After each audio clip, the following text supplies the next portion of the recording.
Tuhan sertamu. Dan sertamu juga. Inilah Injil Yesus Kristus menurut Santo Lukas. Dimuliakanlah Tuhan.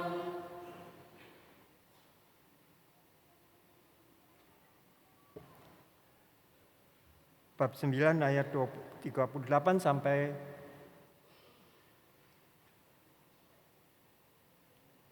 28 sampai 36. Sekali peristiwa, Yesus membawa Petrus, Yohanes dan Yakobus naik ke atas gunung untuk berdoa. Ketika Yesus sedang berdoa, rupa wajahnya berubah dan pakaiannya menjadi putih berkilauan. Lalu tampaklah dua orang berbicara dengan dia, yaitu Musa dan Elia. Keduanya menampakkan diri dalam kemuliaan dan berbicara tentang tujuan kepergian Yesus yang akan digenapinya di Yerusalem. Sementara itu, Petrus dan teman-temannya telah tertidur. Dan ketika terbangun, mereka melihat Yesus dalam kemuliaannya. Juga kedua orang yang berdiri di dekat Yesus itu. Ketika kedua orang itu hendak meninggalkan Yesus, Petrus berkata kepadanya, "Guru, alangkah baiknya kita berada di tempat ini. Biarlah sekarang kami dirikan 3 kemah. 1 untuk engkau, 1 untuk Musa, dan 1 untuk Elia." Tetapi Petrus tidak tahu apa yang dikatakannya itu. Sementara ia berkata demikian, datanglah awan menaungi mereka. Ketika masuk ke dalam awan itu, takutlah mereka. Lalu terdengar suara dari dalam awan itu yang berkata, "Inilah putraku yang aku pilih, dengarkanlah dia." Ketika suara itu terdengar, tampaklah Yesus tinggal seorang diri. Murid-murid itu pun merahasiakannya. Dan pada masa itu mereka tidak menceritakan kepada siapapun apa yang telah mereka lihat itu. Berbahagialah orang yang mendengarkan sabda Tuhan dan tekun melaksanakannya. Sabda Tuhan adalah jalan, kebenaran dan hidup kami. Semoga oleh sabda Tuhan diteguhkanlah iman kita. Amin.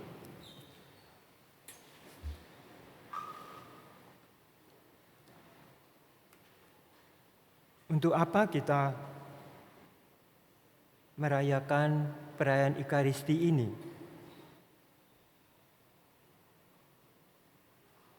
Untuk menerima sakramen Maha Kudus. Sakramen Maha Kudus. Maha Kudus. Kita tahu bahwa kita datang itu untuk berdoa. Berdoa. Hari ini Yesus Kristus itu mengatakan kepada kita apa hakikat berdoa itu.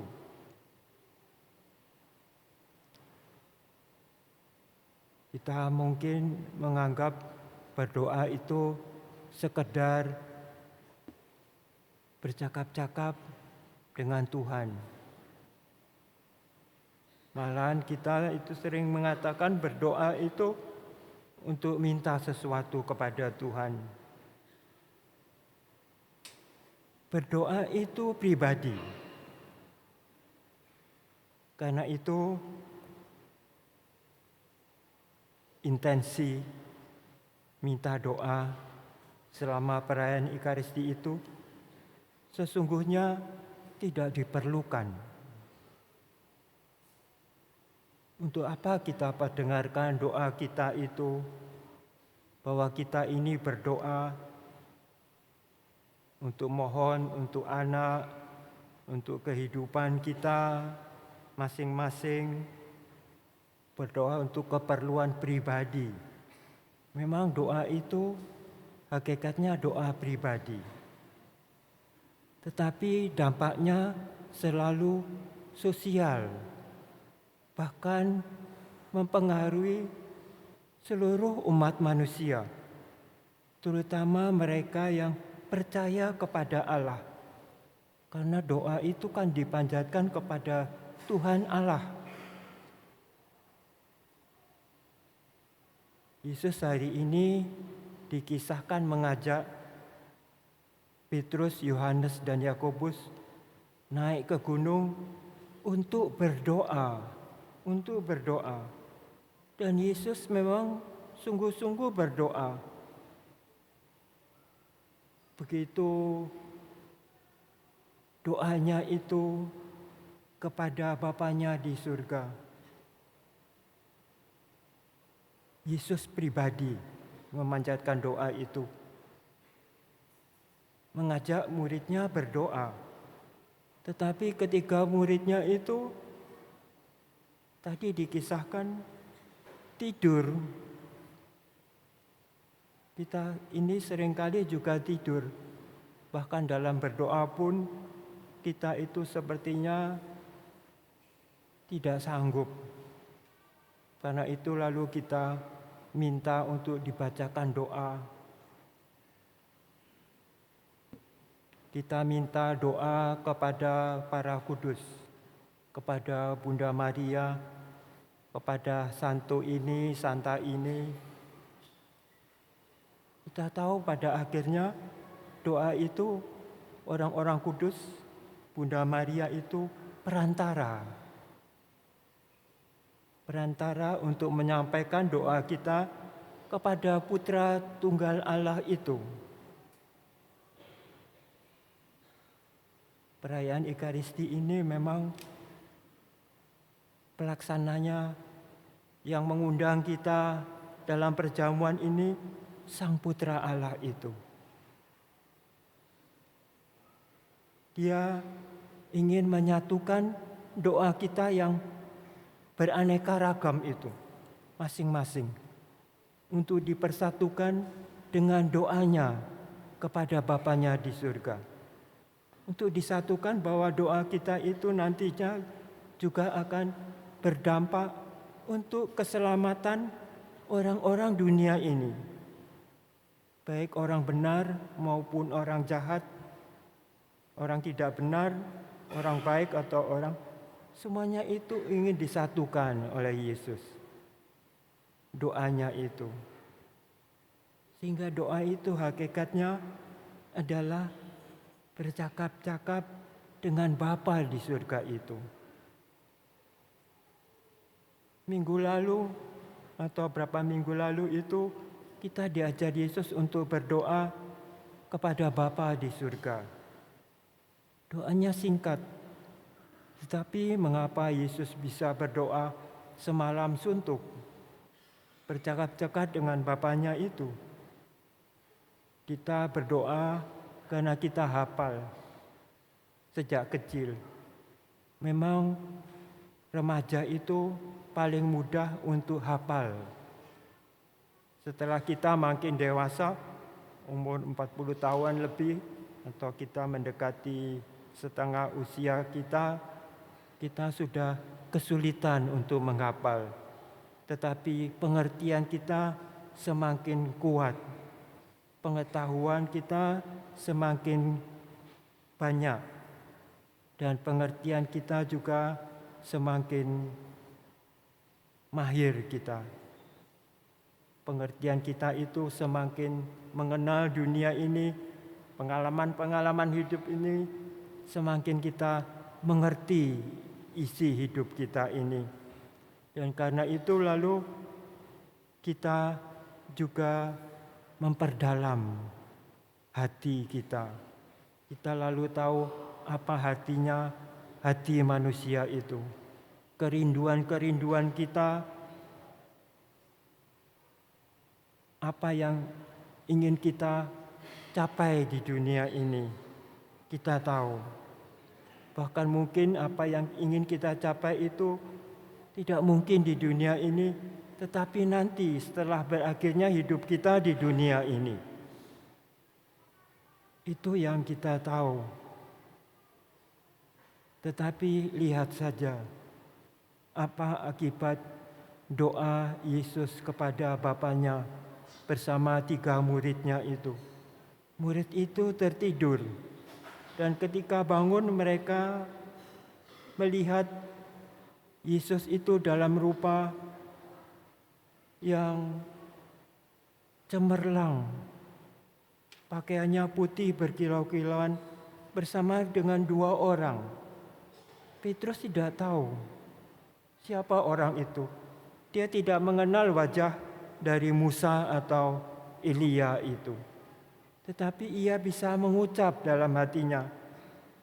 Ketika kedua orang itu mau pergi, ia berkata, "Baiklah kalau kami berdirikan kemah." Petrus itu dengan teman-temannya merasakan kedamaian, ketenteraman yang mungkin tidak akan mereka peroleh selama di dunia ini. Karena itu ia berkata, "Baik, kami dirikan rumah kemah bagi engkau, bagi Musa dan Elia." Dikatakan bahwa Petrus yang mengucapkannya itu sebenarnya tidak mengerti apa yang dia ucapkan, tapi terlontar. Siapa yang mengucapkan melalui Petrus itu? Bapa di surga itu. Karena kemudian ada awan yang datang dan murid-murid itu ketakutan. Karena terdengar suara, "Inilah anakku yang kupilih, dengarkanlah dia, dengarkanlah dia." Itu suatu perintah dari Bapa di surga itu, bukan hanya kepada ketiga muridnya, tetapi kepada mereka yang percaya bahwa Bapa di surga itu penguasa segala sesuatu. Bahwa Yesus Kristus itu adalah Putra Allah, satu dengan Bapanya. Itu yang dikatakannya. Karena itu Paulus kepada umat di Filipi itu juga mengatakan, "Inilah yang kami percayai. Putra Allah itu telah datang ke dunia, telah membebaskan kita dari segala kesalahan dan dosa kita, supaya kita menjadi anak-anak Allah." Itu hakikat doa yang sebenarnya.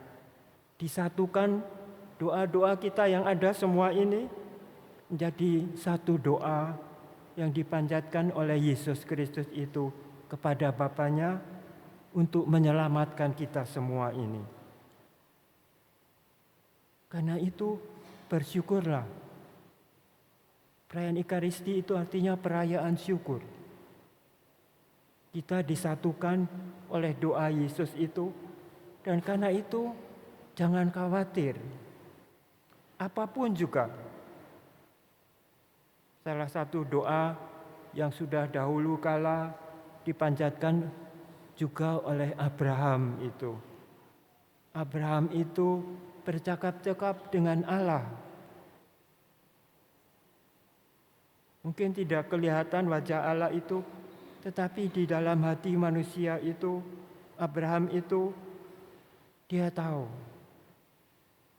Mungkin dia melihat langit dengan begitu banyak bintang, lalu Allah itu berseru di hatinya, engkau akan menjadi bapak bangsa yang banyak, yang besar, dan keturunanmu akan sebanyak bintang di langit. Bila kita pun memandang langit dan mengaguminya, kita itu mungkin bersama dengan Abraham yang percaya bahwa semuanya ini ada untuk kita yang hidup di dunia ini. Manusia yang percaya. Dan karena percaya, Abraham lalu mendapatkan lebih dari itu. Dibenarkan oleh Allah, lalu Allah berkata, kuberikan tempat ini. Tempat itu, inilah tempat itu, dari sungai di Mesir sampai sungai Efrat dan Tigris itu, Mesopotamia.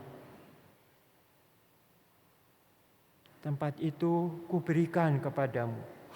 Sampai Abraham berkata, bagaimana aku akan tahu?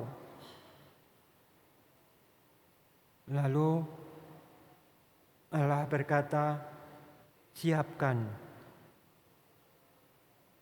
lembu betina umur 3 tahun, kambing 3 tahun, kambing betina. Lalu domba jantan umur 3 tahun juga. Lalu burung tekukur dan anak burung merpati. Saya tidak tahu maknanya kelima kurban ini, tetapi kalau boleh menafsirkan dengan bebas, lembu itu, lembu betina yang tambun umur 3 tahun itu,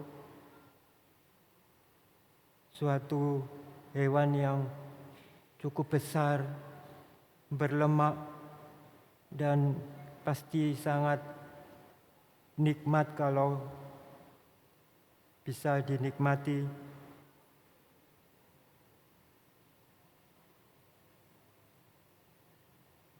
Kambing betina umur 3 tahun, mungkin itu bisa dianggap kambing itu seperti perumpamaan Yesus tentang kambing di sebelah kirinya dan domba di sebelah kanannya itu. Kambing itu orang-orang yang berdosa.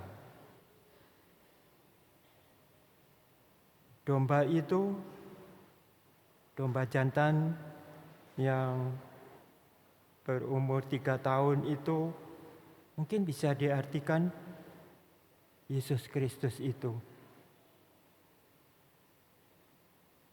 Domba jantan yang menyerahkan dirinya untuk kita.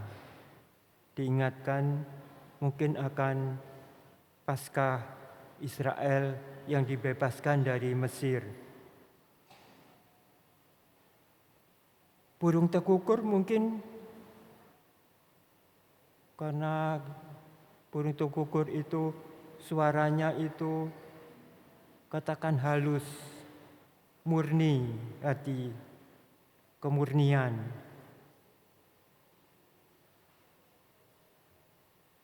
Dan anak burung merpati itu katakan kejujuran, menyerahkan diri. Belalah dibelah kurban-kurban itu dan tunggu. Abraham menunggu sampai malam hari. Menjelang malam itu, malam yang menjadi gelap sehingga Abraham dikatakan tertidur. Lalu ada bara api yang menjalar ke kurban-kurban itu, yang membuat kurban-kurban itu terbakar dan sampai kurban itu berarti sebagai bukti bahwa apa yang dikatakan Allah itu sungguh benar, sungguh akan terjadi. Demikian pula kalau kita berdoa, panjatkan itu dengan kemurnian hatimu. Panjatkan itu dengan seluruh cita-citamu yang benar, yang tulus dan murni. Percayakan segala sesuatunya kepada Tuhan Allahmu itu. Karena itu kita dalam perjamuan Ekaristi ini menyatukan doa-doa kita kepada Allah Bapa di surga. Karena kita tahu kurban Kristus itu tak bercacat celah. Dia yang mengorbankan diri untuk keselamatan kita. Mengorbankan diri di kayu salib itu. Sehingga semua doa kita, doa pribadi-pribadi itu yang dipanjatkan dengan tulus hati, dengan kemurnian hati, akan didengarkan. Kita mau percaya sungguh-sungguh akan tangan kuasa Allah itu di dunia kita yang seringkali suram ini, yang seringkali menggoncangkan iman kita. Seperti kata Paulus itu, orang yang membuat perutnya itu menjadi Allah. Orang yang mempunyai aib, tujuan satu-satunya adalah dunia ini, kemegahan dunia ini. Lalu diingatkan kepada kita bahwa hendaknya kita itu berdoa dengan kesungguhan hati.